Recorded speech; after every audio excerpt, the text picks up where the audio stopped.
So here's how to transfer money from Remitly. First of all, open up the Remitly application on your phone. So once it loads up, you need to log into your account by putting in your email address and password. Also, you can log in through your Google account or Apple ID. Now, just tap on Sign In. So as you can see, we're now logged into our Remitly account. Now, just tap on Send on the bottom. On the next page, tap on Start Over. So once you're on this page, select the amount that you want to send in USD. You can also set the currency if you want.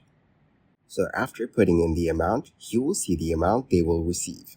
So check out all the info and select Continue. Now, you need to set your delivery method. You can go with cash pickup or bank deposit. If you choose bank deposit, you can scroll through and select the bank that you want. Then, you need to put in your recipient's bank details like their IBAN number. Once you put that in, make sure it's correct and tap on Continue. And that is exactly how to transfer money from Remitly.